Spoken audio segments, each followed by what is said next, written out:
I thought I'd make a little video to commemorate Dolores Cannon on the 7th anniversary of her floating out of her body to go do more awesome things than she could possibly do here. So I took my first class with Dolores Cannon in Burbank in 2010. And the thing that really blew me away about Dolores, well, there were a couple things. Number one, how normal she was. She was like a sweet grandma, but a very sharp, savvy, sweet grandma. She wasn't some grandma that you could get things by. She was very sharp, but for all of her notoriety, she was really super down to earth. But the thing that I noticed was the energy of being in the room in that level 1 QHHT class. And the thing that really struck me was how I couldn't slouch. I could not slouch. Like, I had the best posture of my life. Like, some energy held me up and my back was perfectly straight the entire weekend for the time that I sat in her class. It was kind of extraordinary. It was like my back was just the way a yoga teacher would have you, or a meditation teacher would have you keep your back straight. And it was not really voluntary. It was just, that was the energy in the room for me. That was the way my body responded to it. And so the weekend was awesome. We learned the basics of past life regression using her QHHT technique. And then she did a regression on somebody in the class. Now, the woman in the class that she did the regression on had some major physical complaints. One thing was she couldn't turn her neck more than a couple of degrees either way. She couldn't do this. She could kind of turn maybe a little bit one way, a little bit the other. I can't remember exactly how many degrees, but she had a number, like 3 degrees or something. But it was really small. Her neck was really frozen. And the other thing was that I remember that she couldn't climb stairs without stopping to catch her breath. She'd climb a few steps, and then she'd have to stop, catch her breath, and a few more steps. And so in the session, Dolores asked her higher self to please heal the neck and the heart, whatever the issue was with her not being able to go up the stairs. And after the hypnosis session, we had a lunch break. And when we came back from the lunch break, the woman who was hypnotized, who was the subject, had some good news to report.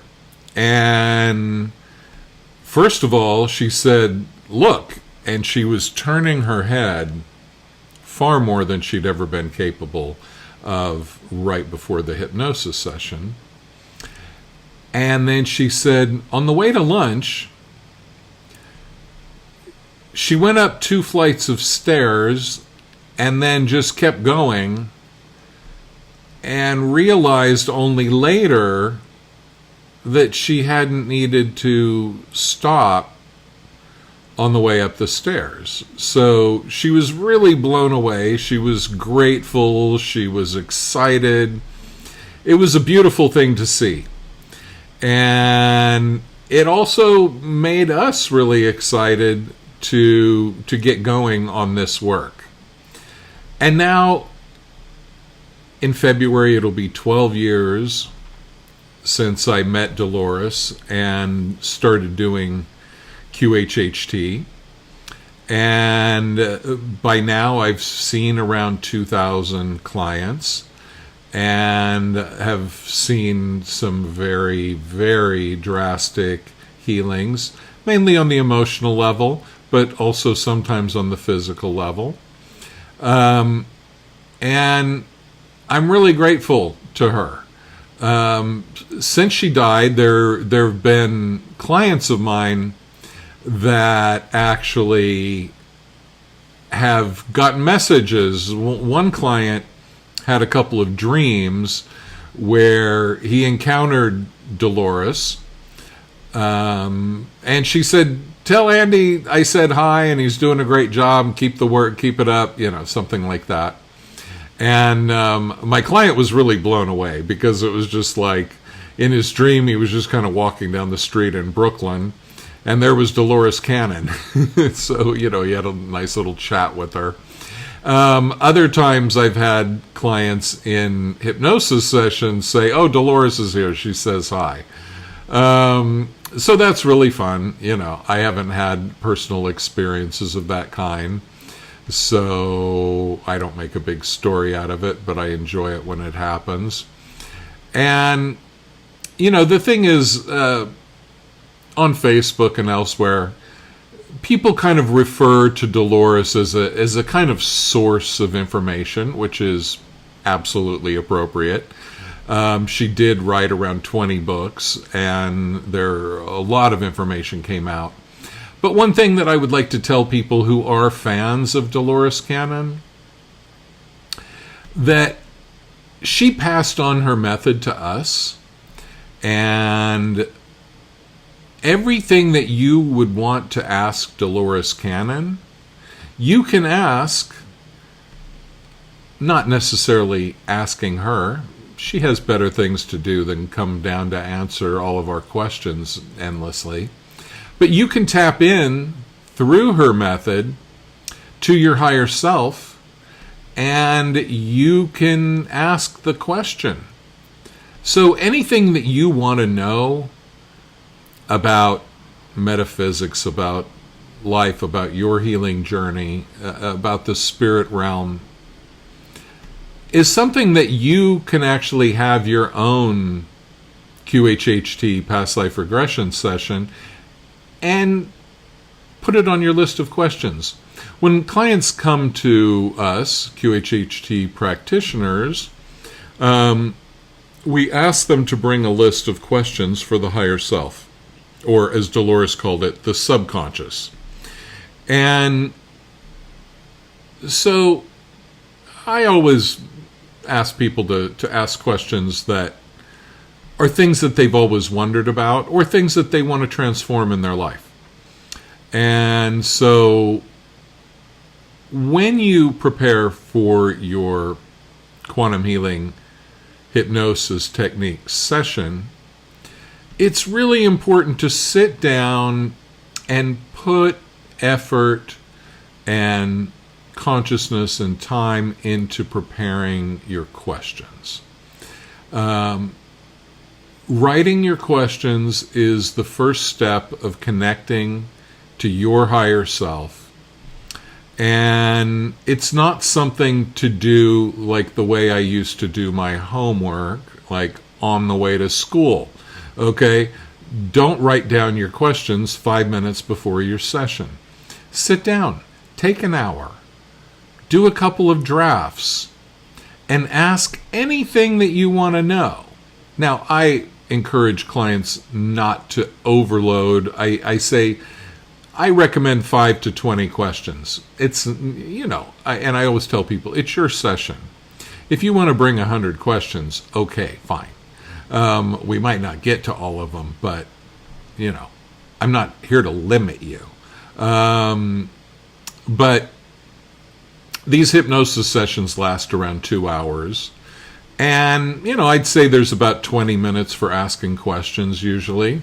And otherwise it'll go over, and Dolores didn't want us to do much more than 2 hours, if at all possible. So if you want to tap into the knowledge that Dolores tapped into, realize Dolores always said she's not a channeler, she's not a psychic. She is just an investigator of this information, and all of the people like me that she trained are also investigators of this information, and we can access the same stuff, and your higher self can access the same stuff that Dolores Cannon put in her books and her lectures. And so if you haven't had a QHHT session, I would suggest that you find somebody nearby. If you're in the Los Angeles area, feel free to get in touch with me. I do sometimes travel to other places, so you could see me. But there are QHHT practitioners all over the world that have been trained according to her technique, and are ready for you to reach out to them and book your session. So please do so. So on this 7th anniversary of Dolores' death, I just want to express my gratitude to her and to all of the clients that I've had the great fortune of working with to tap into this great beyond. And let me tell you, when you see hundreds and hundreds of people going through past lives, going through the death process in the past lives, going to the beyond, you start to feel like you kind of get what's up with this whole afterlife thing.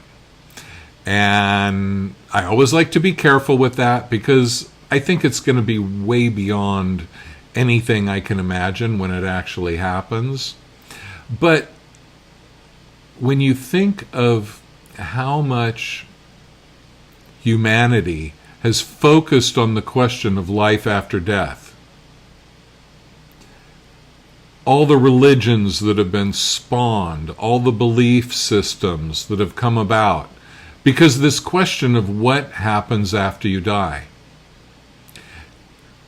And then you think of somebody who's a grandma in Arkansas, develops a technique and teaches it to hundreds or maybe thousands of people around the world so that they can go on their own investigations with their clients